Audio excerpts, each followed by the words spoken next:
right, so welcome to today's lesson. Today's lesson is an extension of the stoichiometry lesson. And here we're going to deal with a slightly different case of what happens when we mix two solutions together. In the first half of this, we looked at dealing with stoichiometry of precipitation reactions, where you're forming a solid and figuring out the number of grams of something that you were trying to make. In here, we're going to deal with that special case of acid and base reactions where we don't form a solid, instead we form liquid water. So it's a little bit harder. You can't just measure the mass of the water that's formed because conservation of mass, and it's not a solid. Anyway, so we have to use some slightly different techniques to deal with acid-base reactions. It's still essentially stoichiometry though, so don't let this freak you out. But it's also a good opportunity for us to learn about some lab techniques and some other cool things about how acids and bases work. So if you took middle school science of any sort, or maybe biology class, they talk about this in there too, you have some idea what an acid and a base is. They are just solutions. They are things that are dissolved in water. They just happen to have some special characteristics. So for example, acids always have a hydrogen ion in them. That's the definition of what an acid is, something with a hydrogen cation to it. And they have very low pH values. I know you've heard of the pH scale before, and there's a kind of a picture of it on here.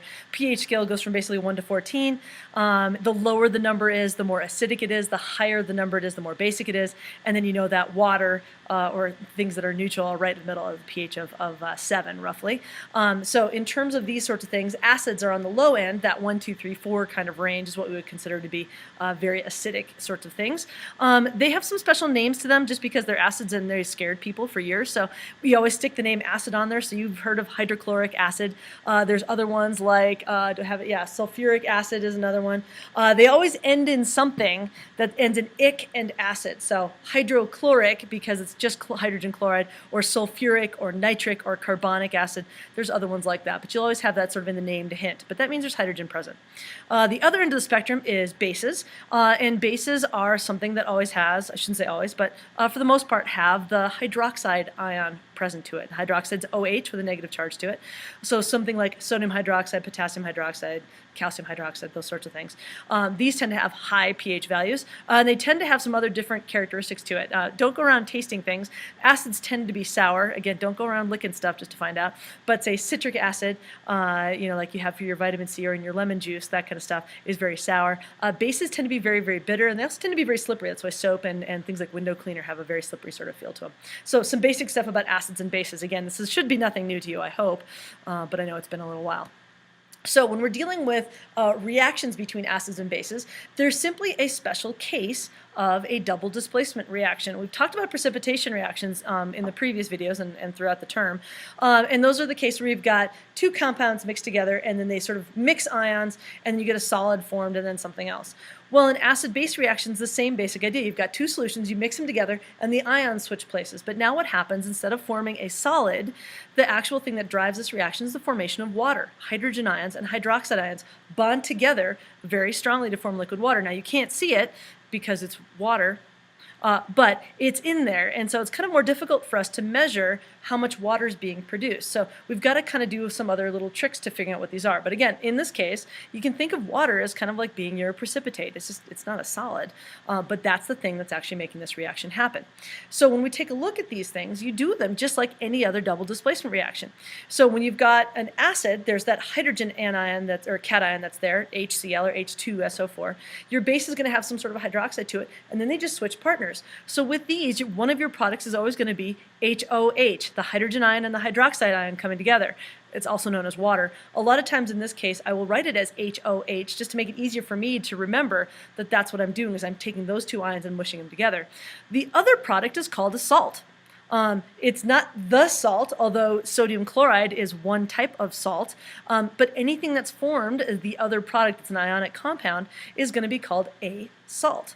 And that's the technical name of what a salt actually is. So, for example, if we have our two examples that are up in our problems right there. If we have hydrochloric acid, or HCl, and sodium hydroxide, when we mix these two things together, I kind of color-coded them to make it easier to see, one of our products is going to be water, HOH, and our other product is going to be salt, the salt that you know of, also known as table salt, NaCl.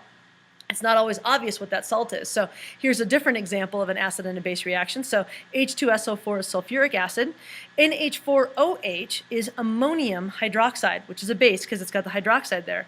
And when we mix these two guys together, again, you're going to form water, HOH, but our salt in this case doesn't look anything like salt like you're used to.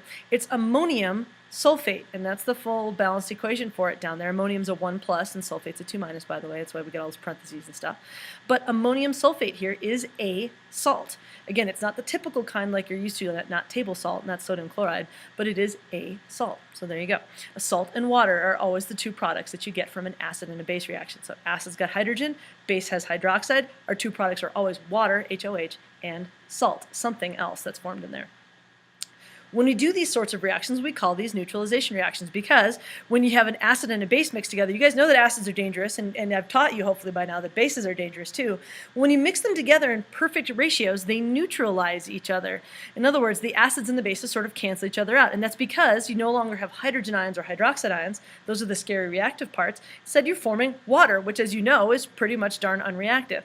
They call them neutral because, or neutralization, because if you do it perfectly, your resulting solution should have a pH of 7, where you've got exactly equal amounts of hydrogen and hydroxide, and they balance each other out. However, please don't try this at home and say, hey, I'm going to mix some, acetic acid and some, ammonia together and see what happens, because it's really easy to get those ratios just off a little bit. We know something called excess reactants and limiting reactants, and unless you provide them or combine them together in exactly equal amounts, which is, again, you can't tell visually just by looking at it, you can have leftover hydrogen ions. The resulting solution can have excess hydrogen and be acidic, or it could have excess hydroxide, which is more dangerous, and end up being basic. So please be careful with that. But when we do these sorts of problems, they're pretty easy to actually solve these with just stoichiometry. It's just a double displacement reaction. Just like anything else, we can do our mole-to-mole ratios and figure out exactly how much acid and base that we need in order to neutralize one another. So we're going to use this example just because the other one's a little bit too easy. This one at least has some coefficients to deal with, and it kind of helps if we have some coefficients, makes me know if you're doing it right. We're going to use this as an example to deal with doing the stoichiometry of a neutralization reaction.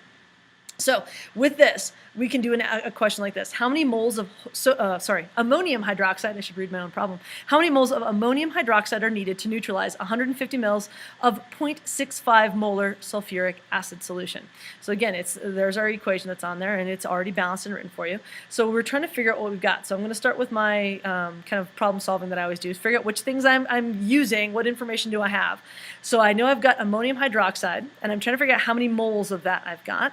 And then the other thing is I'm going to deal with my other reactant, because it's talking about sulfuric acid, which is H2SO4. And it's going to ask, or I've got information about that. I've got the volume of it, the 150 milliliters, and then I have its concentration. So just like any other stoichiometry problem, the steps are kind of the same. I'm going to do my mole-to-mole ratio, and I'm going to figure out what to do from there. So when I do these sorts of things, that means I have to figure out how many moles of sulfuric acid I have, so I can figure out how many moles of ammonium hydroxide I need. So I'm going to start with the molarity equation, because that's what the information I have. I don't have grams. I've got to use the molarity equation instead. So there you can see my math. I've got my stuff sort of plugged into it. And it turns out with that much of 0.150 mils of 0.65 molar solution, that means I have 0.0975 moles of sulfuric acid are present. Now I can do my mole-to-mole ratio. So here it is, my little mini wonder fraction. These are in a 1 to 2 or a 2 to 1 ratio, depending on how you want to say it, because those are my coefficients for my balanced equation. So if I've got 0.975 moles of sulfuric acid, that means that I can actually work along with 0.195 moles of ammonium hydroxide. It's double that. By the time you round it to sig figs, though, by the way, there's only 2 sig figs in this problem. It ends up being 0.20 moles of ammonium hydroxide. So again, a neutralization reaction is just a stoic problem. And if you're just trying to figure out the number of moles of something that you need to get, this is actually really easy. Unfortunately, dealing with the number of moles of something isn't the most useful thing. Just like in the past, we've had to figure out the number of grams of something. Well, with these, knowing that I have 0.20 moles of ammonium hydroxide is fine, but not the most useful answer that I can get from this. So more useful for me would be, well, all right, how much ammonium hydroxide do I need? Because I probably have a container of it sitting around, and I want to know how many milliliters of it I need to add. That's a more useful type of this problem. So now that I know how many moles I've got, I'm probably going to need to do something else. So in this case, I need some information about concentration. Let's say we're going to use 0.5 molar ammonium hydroxide just to have a nice, easy number to work with. And the question I really want to know is then how much? What's my quantity? Milliliters. So if I've got moles, and then I've got information about molarity, well, let's just a molarity equation again. It's really not that hard. So there's my little formula, right? Molarity is moles per liter. I'm going to kind of figure out what pieces of it I've got. Now I know information about the molarity. I've got 0.5 molar. I've got 0.20 moles because that was my answer for my previous problem. And now I'm just solving for liters, or actually milliliters in this case. The problem with you guys that I'm going to see, or that I see often, is that it's an algebra issue because you're solving for the per liters, which is on the bottom. So please be very, very careful as you're arranging this around to do your algebra correctly. So here's how it is when you rearrange it around. You end up with moles divided by molarity gives you liters. Again, I see students do this upside down all the time, so just use some caution. But by the time I solve this out, you end up with an answer of 0.4 liters is your solution. And when I move that over to milliliters, because that's what the question asked about, it's 400 milliliters. So again, the only other thing that's different about doing acid-base stoichiometry is that instead of solving for grams or just solving for moles, a lot of times you're doing a molarity step at the end to solve for milliliters, because that's more what these things are in, and it's just a more useful version of that. So in terms of dealing with this, I'm going to talk for a few minutes here about some lab techniques and things that we use, because we're going to do, this is going to be our lab that we do for here. We're not going to do stoichiometry of precipitation reactions. We're going to do the stoichiometry of acid-base reactions because, hey, it's acids and bases and it's a lot more fun. So how do we actually measure pH? It's kind of an odd thing to kind of figure out how to do that. It's not something that you can see. So there's a couple of different things that we can do. Number one is we can use something called a pH meter. These are exactly the ones that we have in lab, where we can just stick this little probe in there. It'll actually tell you what the pH of a solution is. It just prints out a number on there, so you can kind of read it directly off of there. Or we can do like it shows on the screen here. We can graph it, say, over time, or over amount of volume that we're added. This is actually almost identical to the lab that we're going to do. What's kind of nice about this is that the pH kind of gives us some insight into what those numbers actually mean. So what pH actually is, it's a measurement of hydrogen ion concentration. So it's actually kind of a molarity reading, which is kind of weird. I'm giving you some examples here on the screen. A neutral solution has a hydrogen ion concentration of 1 times 10 to the minus 7th. An acid would have a hydrogen ion concentration much, much stronger, 1 times 10 to the minus 2. That's 0.01. It's a much bigger number than 0.00000001. That's a neutral solution. A base has almost no hydrogen ion to it. It's 0.000000000001. Can you imagine that? It's a really small number in terms of its concentration of hydrogen ions. So what's kind of cool for us is what they've done with pH is pH is actually the exponent that's used. I'm never going to test you on this equation that's down here, pH equals negative log of hydrogen ion concentration. I'm not testing you on that. But basically what the pH is you take this exponent and that becomes your pH. So something that's neutral has a pH of 7. Something that's acidic has a pH of 1 or 2 or 3. And something that's a base has a pH of something like 12 or 13 or 14. So it's kind of a useful thing in terms of what we get. This little sensor can read the hydrogen ion concentration, does a little calculation real quick for us, and then just outputs basically what the exponent is. Kind of makes it easy for us. So pH meter is really valuable to use. But what if you don't have a pH meter? You probably did this lab way back when. This is where the color thing comes into play. You probably use something like an indicator. Indicators are a really interesting class of chemicals that change color depending on how much hydrogen ions are present. And there's a variety of different things you can use. Like there's just little single strips of little red and blue litmus paper that change color potentially. You may have used the little dipsticks, the little dip strips that put in there that change color. I really like, let's see if I can get some of this stuff out here. I really like the stuff called universal indicator. And so I have a little pipette here that has some universal indicator. This solution in here has some, well, it should have some sulfuric acid in here. So when I put universal indicator in here, that solution turns nice and red. And you can see from your universal indicator color chart that's up on the screen, this has to have a pH of something less than 4. But what I can do now is I can actually show what neutralization looks like by doing color changes. This is sodium hydroxide. So this is a base, and if I can add this while we're talking, I don't think I'm hold on. How much do I need to add? Hold on, wait. So I get it to go. Is it changing color yet? It's sort of getting more orangey, huh? Oh, I need more. It will eventually change. I'm going to cheat to blue. There we go. So you can see the chain color starting to change as I do this, right? And eventually it'll go. You're literally watching the neutralization reaction. I'm dumping in those hydrogen ions, or those hydroxide ions. And you can see it starting to swirl into that kind of purpley blue color. And by the time we get to the end here, you see that now this is transformed into a base. It'll actually turn back pink here as this reaction proceeds. It might. I don't think I'll get it to go back pink, but you can kind of see that color that we've got, that this is what happens after I add that sodium hydroxide to it, that all those hydroxide ions are now in there and all the hydrogen ions have been used up and have a little bit of a higher pH to it. So it's kind of cool that it can go back and forth like that. We'll get a little bit bluer. There we go. So there's a variety of things. So again, this is like a universal indicator. Splashing, that's bad. Acid on my computer, not a good sign. So this is a universal indicator that can change color from red to blue. It is reversible. So I can go back to, I can go back to red by adding just a little bit more of the sulfuric acid. So it won't take much. There we go. And now it's back to that red side again. Ta-da! And it can go back and forth between the two different things. So that's kind of a handy thing. There's a variety of other indicators that are out there other than universal. Universal is kind of nice, but it's got some limitations to it. We've got some other ones like, I talk about phenolphthalein and bromethymol blue. So this is an acid. This is bromethymol blue in acid. It's not even blue at all, is it? It's actually kind of yellow. And what's nice is that when we add some stuff to it, the reason why it's called bromethymol blue, now when I add a base to this, instead of going through the other color change, this just has two basic colors to it.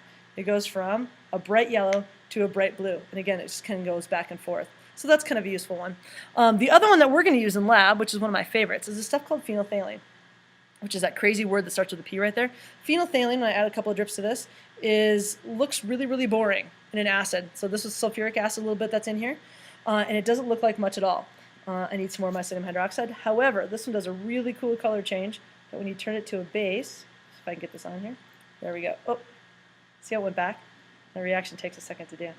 There we go. What you're actually watching is those hydrogen ions are reacting with the hydroxides, and it takes a second to do it. There you go. You got to overwhelm it a little bit. And we get this beautiful bright pink. So again, these are different types of indicators. Oh, I bet I'll go back. Hold on, ready? Magic. There we go. Use up the rest of those hydroxide ions. It's kind of fun. So anyway, what we're doing here is these are called indicators. Indicators are a really useful way to figure out what pH of something is by using these color-changing chemicals, just depending on how much hydrogen or hydroxide is present. I'm going to pick up this acid that I spilled on the counter. And there's a variety of other ones that are out there as well. The one that we're going to use in lab is going to be phenolphthalein because it's kind of a really cool one. That clear to pink is just a really obvious color change that we've got. So when we're trying to figure out something, we can use a little bit of a technique, like figuring out exactly how much of a base that we need to neutralize an acid. And this technique is called titration. Now, titration is actually a really cool process, and you're going to do this in lab. And what it allows us to do is to figure out the concentration of an acid that we don't know. And that's what I'm going to give you in lab, is I'm going to give you some acetic acid and say, hey, what's the concentration of this? You need to figure it out. So what's kind of useful for this is we're going to use a piece of equipment. Hold on. A specialized piece of equipment, like you can see it in the picture there, and it's this thing. It's called a burette. It's kind of this fancy thing. I don't know if you can see it real close, but it has numbers on it. It works basically like a graduated cylinder with a nozzle on the end, so I can open this up and allow water to run through it. I don't have it full right now because I'd make a huge mess. But what that allows us to do is to add base that we know what the concentration is, like we'll use 1 molar sodium hydroxide or something like that, and we can add it drop by drop until a solution is exactly neutralized. Now, how will we know if it's exactly neutralized? We'll use a pH meter to give us a reading of 7 or watch it kind of shoot through, or we'll use something like an indicator like phenolphthalein that happens to turn from clear to pink at right about that pH that we want, right at that pH of 7.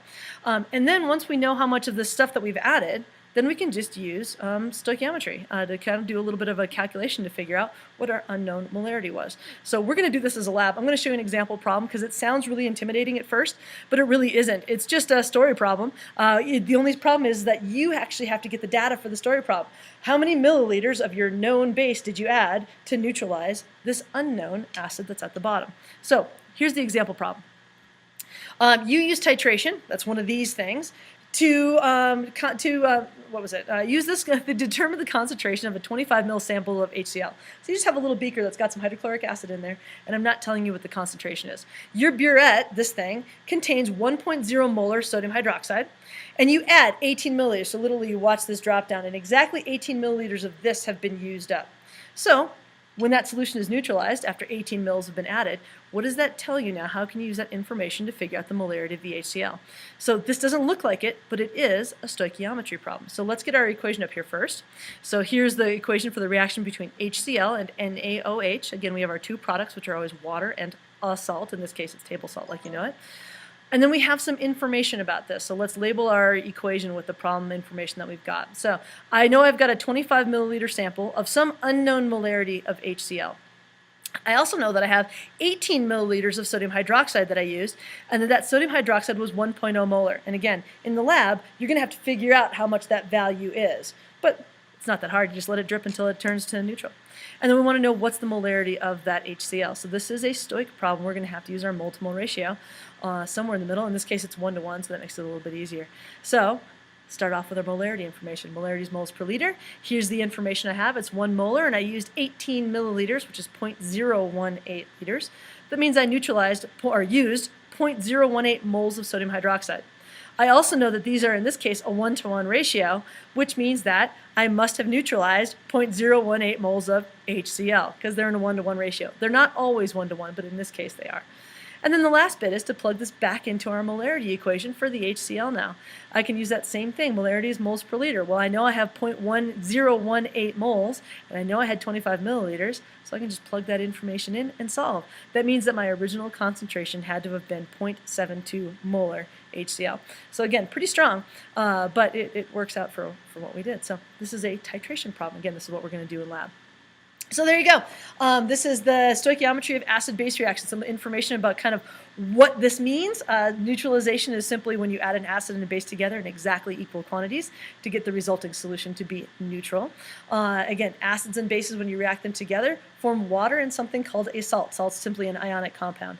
Our pH scale measures acidity. It measures the hydrogen ion concentration, and then we kind of just steal the exponent to give us an information about that. That's why a very high concentration of hydrogen ions gives us a low pH value, and a very low concentration of hydrogen ions gives us a high pH value. It's kind of backwards, I know. And our neutral is right in the middle, where our pH would be 7. So in terms of identifying acids and bases, we have a couple of different ways. We have some technology ways to do it using pH meters that directly measure hydrogen ions. Or more interestingly, we can use this cool class of chemicals called indicators that change color. And when they've done research to know exactly what pH they change at, and they're different depending which one it is. Bromethymol blue changes at like 6, and I think phenolphthalein changes at like 7.2. So it just depends on what they are. And then last but not least is that method of titration. Titration is a lab technique, but you also have story problems that work with it, and it's simply how do you figure out the molarity of an unknown acid. So there you go, dealing with acid-base reactions in stoichiometry. I can't wait to do this in lab tomorrow. It's actually a lot of fun. Enjoy, and I'll see you in class.